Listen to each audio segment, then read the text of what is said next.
manusia.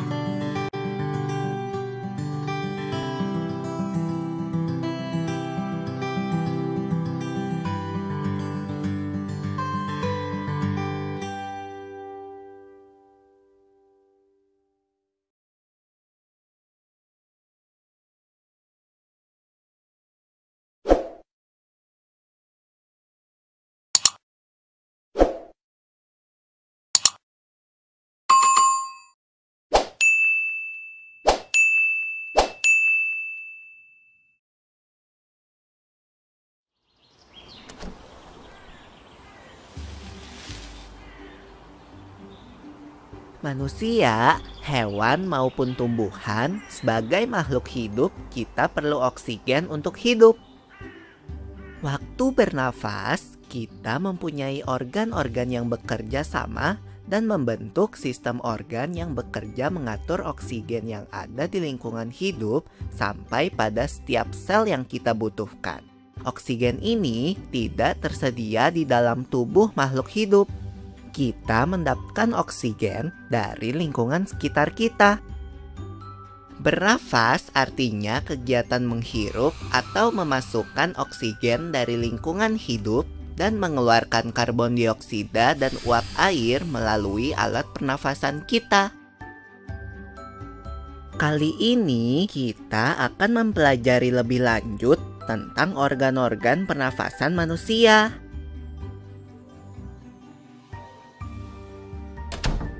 Lula, kamu tahu enggak kalau alat pernafasan kita terdiri atas hidung, pangkal tenggorok atau laring, batang tenggorok atau trakea, cabang batang tenggorok atau bronkus, dan paru-paru.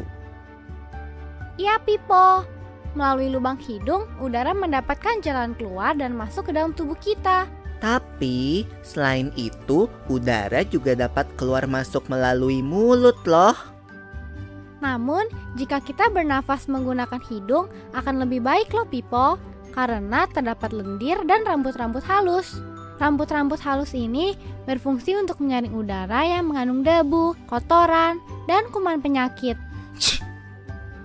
Benar sekali, Lula. Selaput lendir berfungsi untuk mengatur suhu udara yang akan masuk ke paru-paru dan mengatur kelembapan udara agar sesuai dengan kelembapan tubuh.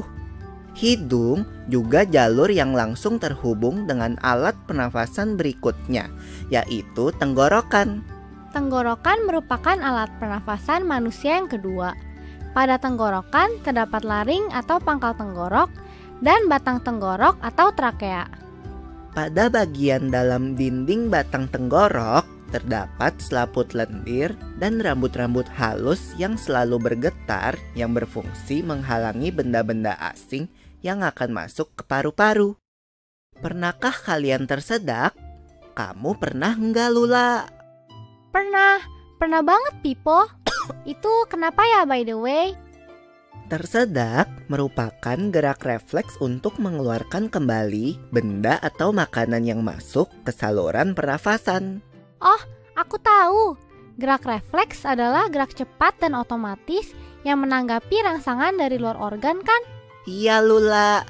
Kemudian pangkal tenggorok yang disebut juga laring menghubungkan hidung dengan batang tenggorok atau yang biasa disebut trakea. Pada ujung trakea terdapat bronkus, yaitu percabangan yang menghubungkan trakea dengan paru-paru kiri dan kanan. Paru-paru terletaknya di dalam rongga dada kan, Pipo? Jika kita menghirup udara, maka udara masuk ke paru-paru. Lalu kemana lagi ya? Melalui bronkus menuju cabang dari bronkus yang disebut bronkiolus dan berujung pada gelembung paru-paru yang juga disebut dengan alveolus. Pada alveolus ini kan yang terdapat pembuluh darah, di mana terjadi pertukaran gas oksigen dengan karbon dioksida.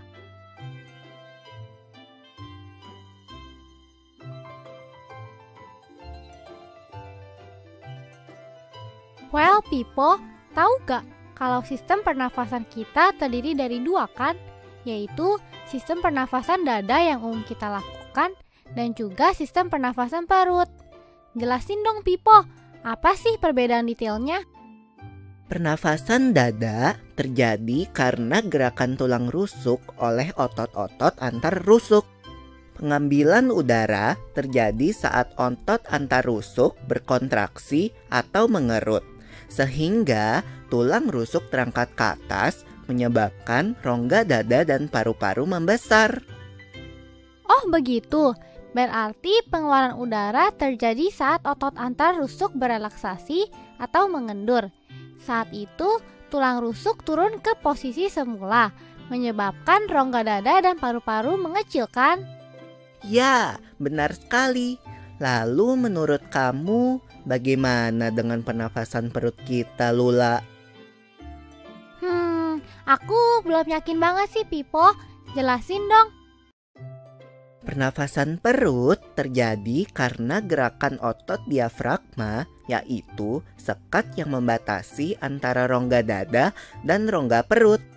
Pengambilan udara terjadi saat otot diafragma berkontraksi. Posisi diafragma mendatar menyebabkan rongga dada dan paru-paru membesar. Berarti pengeluaran udara terjadi saat otot diafragma berelaksasi.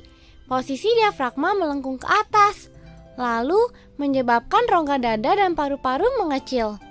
You're right, Lula. Sampai jumpa kembali.